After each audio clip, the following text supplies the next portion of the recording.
카니발 페이스리프트가 올 연말 출시 예정입니다. 벌써 신형인가 하는 생각도 들었지만 올 연말이면 3년이 조금 넘는 기간입니다. 페이스리프트 기간이 짧은 감이 없진 않지만 이번에는 특별한 이유가 있어서 조금 더 빠르게 준비하는 것 같은데요. 이번에 하이브리드 파워트레인이 추가됩니다. 이 소식이 전해지고 계약 취소가 생각보다 많이 일어나고 있는 것 같고요. 기아차 내부에서도 이런 상황을 예의주시하는 것 같습니다.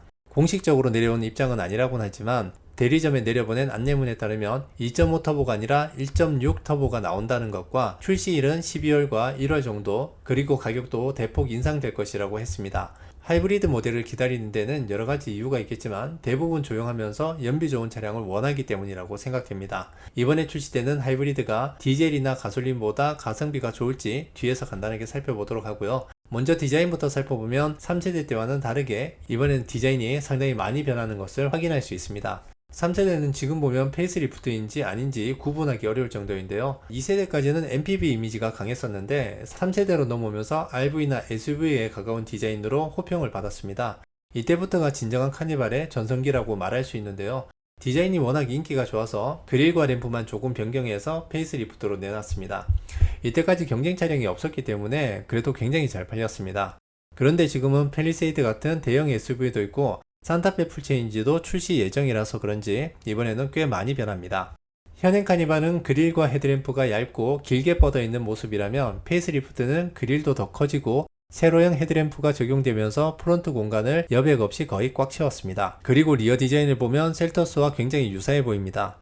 영상에 있는 이미지는 셀토스 램프를 그대로 붙여넣기 한 것 같은데 디테일은 조금 다르더라도 전반적인 모습은 비슷할 것 같습니다. 현행 카니발은 여전히 좋은 디자인이지만 저는 페이스리프트 디자인이 조금 더 마음에 듭니다. 카니발 파워트레인은 2.2 디젤과 3.5 가솔린, 1.6 터보 하이브리드 3가지 라인업으로 출시될 예정입니다. 커뮤니티를 중심으로 떠돌았던 루머에 의하면 디젤이 없어지고 2.5 터보 하이브리드로 나온다는 것이었는데요. 하이브리드가 출시되면 디젤 판매량이 급감하겠지만 그래도 이번에는 디젤은 그대로 유지되고 아마 풀체인지 때 제외될 것 같습니다. 2.5 터보 하이브리드는 아직 개발이 완료되지 않았다고 하고요. 공문에도 1.6 터보로 출시된다고 했기 때문에 루머로 받아들여지고 있습니다. 사실 카니발 같은 무거운 차에 1.6 하이브리드가 적용된다는 것에 대해서 우려가 많습니다. 그런데 출력과 토크를 살펴보면 부족하다고 말할 수는 없을 것 같습니다.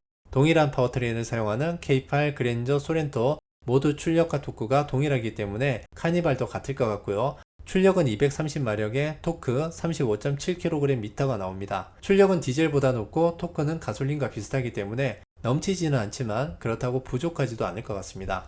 그런데 이거보다 카니발이 친환경 인증을 통과할 수 있느냐가 더 큰 문제인 것 같은데요. 소렌토 하이브리드가 출시되었을 때 친환경 인증 기준이 1000에서 1600 미만의 하이브리드 모델은 연비가 15.8km 리터 이상인데 0.5km 리터 모자라서 인증을 받지 못했습니다. 이것 때문에 소렌토 하이브리드 계약자들에게 기아는 세제 혜택 비용만큼 할인해주는 해프닝이 벌어지기도 했었는데요. 하지만 얼마 지나지 않아 산업통상자원부에서 배기량으로 세그먼트를 구분하던 기준을 차량 크기도 같이 보는 방법으로 변경되었습니다. 변경된 기준으로 소렌토는 준중형에서 중형 기준이 적용됐고 친환경 인증을 받게 됐습니다. 문제는 변경된 기준에도 카니발은 중형에 속합니다. 공인연비가 14.3km 리터 이상이 나와야 되는데 무게로 연비를 예측하면 카니발 하이브리드는 대략 2100kg 정도 될 겁니다. K8과 그랜저 같은 세단은 무게 대비 연비가 더 잘 나오는 편이라서 보수적으로 동일한 SUV로 비교해보면 스포티지와 소렌토의 무게가 150kg에 연비는 1.4 정도 차이가 납니다. 소렌토와 카니발의 무게가 300kg 정도로 연비는 못해도 2에서 2.8 정도 차이가 나는데 단순히 계산하면 12.5에서 13.3으로 14.3에 못 미칩니다. 만약에 카니발 출시 시기에 맞춰서 또 한번 기준이 변경돼서 대형 세그먼트로 들어간다면 어떻게 될까요? 대형 세그먼트도 친환경 인증 연비 13.8km 리터 이상이 되어야 합니다. 사실상 통과하기 쉽지 않을 것 같지만 만약 8단 자동 변속기가 적용된다면 기대해 볼 만합니다. 단수가 높아질수록 단순히 변속 타이밍이나 주행 질감만 좋아지는 것이 아니라 연비도 같이 좋아지게 되는데요. 세팅만 잘하면 가능할지도 모릅니다. 가격이 많이 올라간다고 공지까지 했는데 인증도 못 받으면 판매량에 영향을 미치기 때문에 13.8이든 14.3이든 어떻게든 맞추지 않을까 생각됩니다. 자, 오늘 영상은 여기서 마치도록 하겠습니다. 장기 렌트카 견적이 필요하시다면 영상 하단 더보기에 있는 카카오 링크를 통해서 요청해 주십시오. 감사합니다. 김 차장이었습니다.